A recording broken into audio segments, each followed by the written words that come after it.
In Chapter 2, we learned various methods of representing motion on paper, and we learned how to do calculations involving motion at constant speed. There were two homework assignments for this chapter. Chapter 2, assignment number 1, problems number 9, 10, and 11 on page 39 of the textbook. There are two ways of representing motion.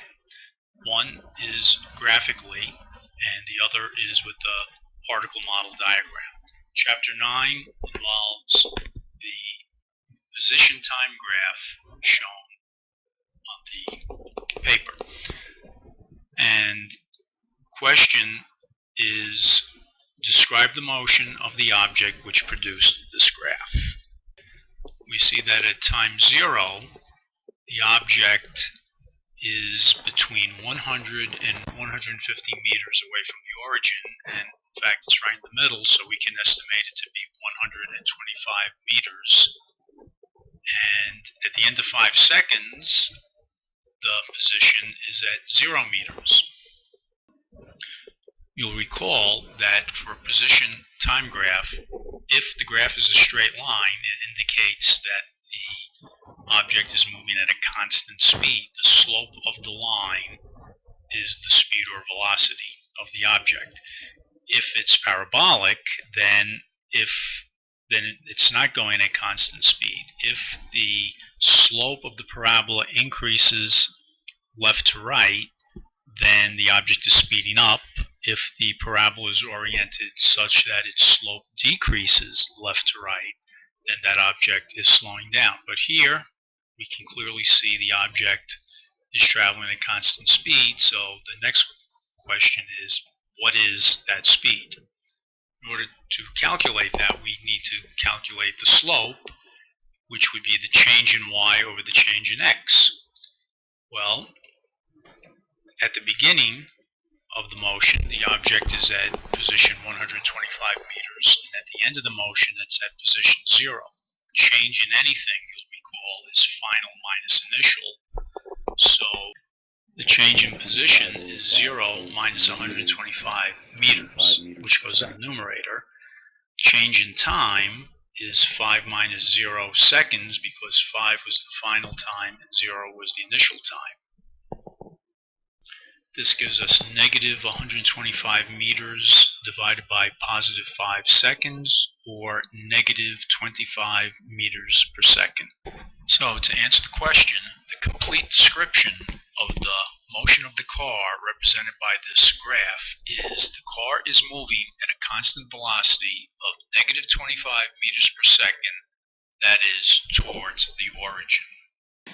I've been using the term speed throughout this problem, but this begs the question, should we be referring to a speed or should we be referring to a velocity? Recall, speed is a scalar quantity. It has no direction. Velocity is a vector quantity. It does have a direction. Well, in this problem, we know that the car is moving towards the origin, so we know its direction. So technically, even though I had been using the term speed, I should have been saying velocity all along. So it has a velocity of negative 25 meters per second. That is towards the origin. Problem 10 asks us to draw a particle model diagram for the motion shown in problem number 9. So let's review. The particle model diagram is a rectangle, and inside the rectangle is a series of dots. The convention is that the motion starts at the left-hand side of the rectangle and it progresses towards the right-hand side.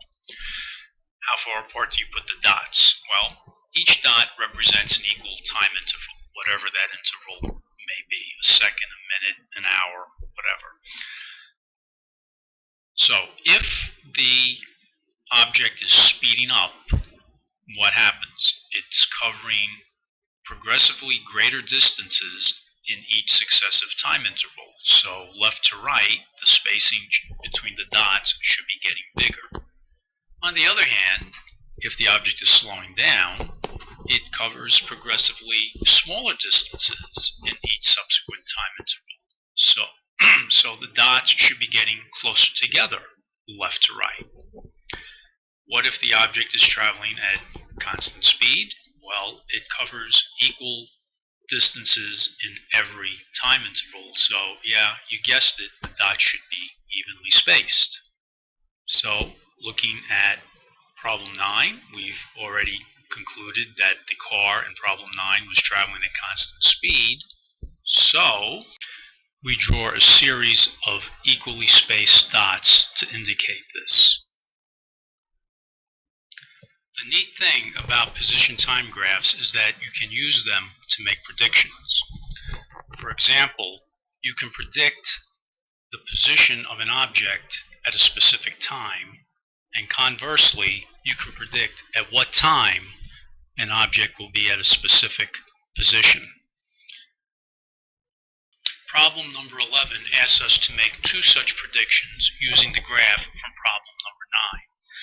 It also asks us to assume that the positive y-axis is pointing in the east direction.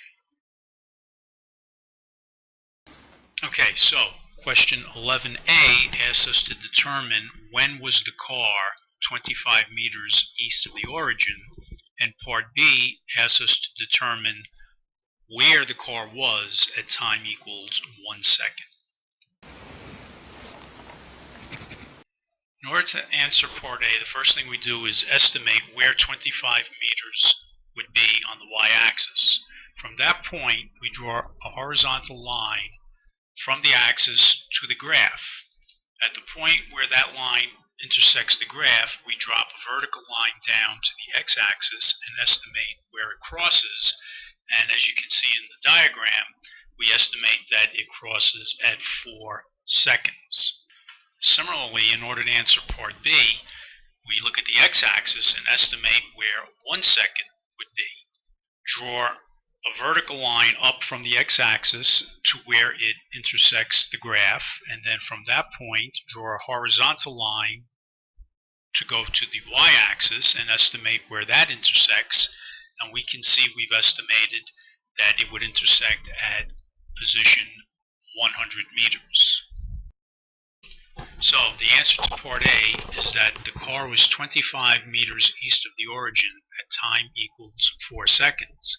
The answer to part B is at time equals 1 second, the car was 100 meters east of the origin.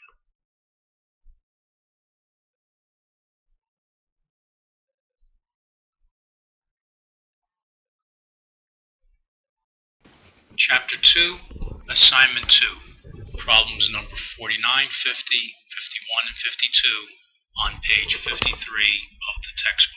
Number 49, a bike travels at a constant speed of 4 meters per second for 5 seconds. How far does it go? The equation we need is D equals V multiplied by T. It would be 4 meters per second times 5 seconds equals 20 meters.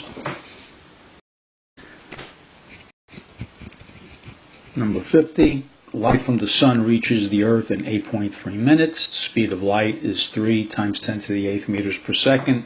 How far is the earth from the sun? Same equation as problem 49, D equals VT. V is the speed of light, 3 times 10 to the 8th meters per second. Time is 8.3 minutes, but seconds and minutes do not cancel out, so we have to convert 8.3 minutes into seconds, so we multiply by 60 seconds over 1 minute, and we multiply it all out, we get 1.5 times 10 to the 11th meters. Earth is 1.5 times 10 to the 11th meters away from the sun. Number 51. Car is moving down the street at 55 kilometers per hour. Child suddenly runs into the street. If it takes the driver 0.75 seconds to react and apply the brakes, how many meters will the car have moved before it begins to slow down? Once again, same equation, V equals VT. V equals speed of the car, 55 kilometers per hour times reaction time, 0.75 seconds. But they want to know how many meters the car will have moved. So you have to convert kilometers to meters, and since the speed is given in kilometers per hour, we also have to convert hours into seconds. So multiplied by 1,000 meters over 1 kilometer, and multiply that by 1 hour over 3,600 seconds. And when you multiply it all out, we find that the car will have moved 11 meters before the driver even applies the brake. So obviously it's going to travel even further before it comes to a complete stop. Number 52. Nora jogs several times a week and always keeps track of how much time she runs each time she goes out. One day she forgets to take her stopwatch with her. She wonders if there's a way she can still have some idea of her time. As she passes a particular bank, she remembers that it is 4.3 kilometers from her house. She also knows from her previous training that she has a consistent pace of 4 meters per second. Using this information, can you calculate how long Nora has been jogging by the time she reached the bank? So, same equation, v equals vt, but this time we're solving for t, so we rearrange it to t equals t over v. Well, how far did she jog? The bank was 4.3 kilometers away. How fast is her pace? It's 4 meters per second. We have to convert kilometers to meters so they match, so we multiply the 4.3 kilometers by 1,000 meters over 1 kilometer. After we do the arithmetic, we find that she has been jogging for 1,075 seconds. But you ask yourself, just how long is 1,075 seconds? So we should convert seconds into minutes. So we need to multiply by 1 minute over 60 seconds. And after we do that, we find that Nora has been jogging for approximately 18 minutes.